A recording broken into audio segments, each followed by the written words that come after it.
Ketua LSM Salam Lima Jari Anti Korupsi Nganjuk, mendatangi Mapolres Nganjuk, guna melaporkan adanya dugaan, tindak pidana korupsi suap menyuap, yang diduga, dilakukan caleg Partai Golkar, nomor urut 2, dengan Ketua PPK, beserta Panwascam Dapil 3 Kabupaten Nganjuk, tanggal 28 Februari tahun 2024.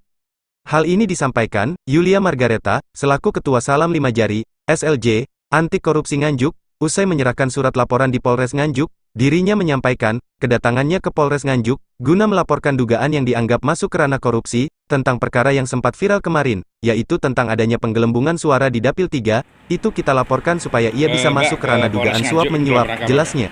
Ya, kita melaporkan dugaan yang kami anggap masuk ranah korupsi, yaitu tentang perkara yang viral kemarin itu ada penggelembungan suara di Dapil 3, itu kita laporkan supaya bisa masuk di ranah dugaan suap menyuap. Jadi melaporkannya bukan hanya pelanggaran pemilu, tetapi di ranah korupsi.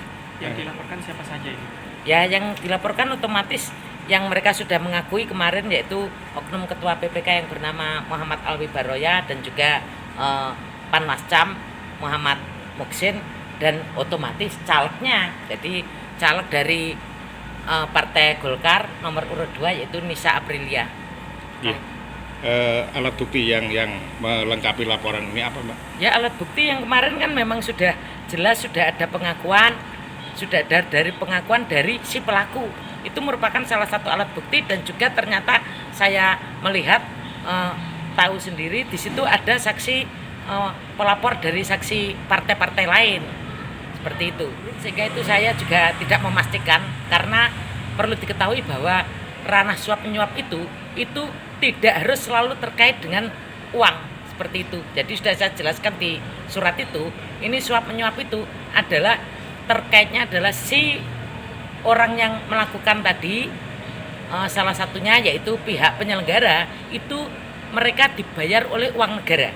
Jadi uang negara ini membuat mereka akhirnya bisa dikaitkan ke ranah korupsi, mereka digaji oleh uang negara. Kalau berdasarkan catatan SLJ, itu terjadi di berapa TPS? Yang saya mendengar itu terjadi di 400 TPS di 2 desa Kecamatan Kertosono. Kalau jumlahnya penggelembungannya sampai berapa? Saya kurang tahu, antara per TPS antara 2 sampai 10 seperti itu. Jelasnya saya tidak tahu. Pasal yang disangkakan? Pasal yang disangkakan otomatis saya sudah melihat unsur-unsurnya terpenuhi, yaitu di Pasal 5 ayat 1 Undang-Undang Nomor 31 tahun 1999, dan juga Pasal 20 Undang-Undang Nomor 20 tahun 2001. Jadi itu sudah terpenuhi suap menyuapnya. Tentang apa itu, Pak? Tentang suap menyuap. Tentang suap. Ya, sehingga membuat si 2 oknum tadi berani untuk melakukan kehendak ataupun menolak, sebenarnya kan punya, tapi dia melakukan kehendak dari orang yang meminta tolong padanya. Harapan dari SLJ sendiri terkait laporan ini, Pak? Harapan dari SLJ supaya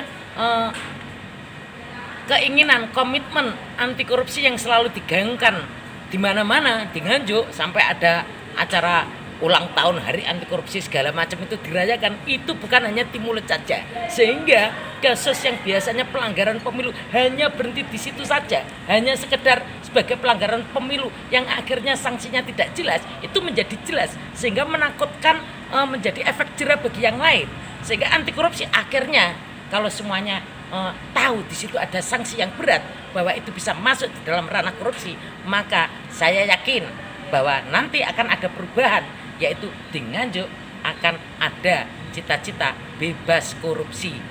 Apakah mungkin di dapil-dapil lain, Mbak? Ya, saya kalau itu sebenarnya pendapat ya, jadi saya tidak bisa ngomong. Saya yakin ada, tapi saya juga tidak mau karena tanpa bukti. Kalau yang ini kan memang sudah jelas, sudah ada bukti seperti itu. Saya anggap bisa saja itu mungkin karena kebodohan ya. Saya anggap bodoh karena apa? Mereka orang-orang yang seharusnya duduk di situ sudah tahu bahwa itu sebenarnya bukan pelanggaran biasa. Karena itu sudah menjadi satu kebiasaan, di mana korupsi itu sudah menjadi satu kebiasaan yang diterima oleh segala lapisan masyarakat bahwa itu hal yang biasa. Ini yang harus dirubah. Jadi harus ada bahwa itu adalah kejahatan yang luar biasa. Seperti itu.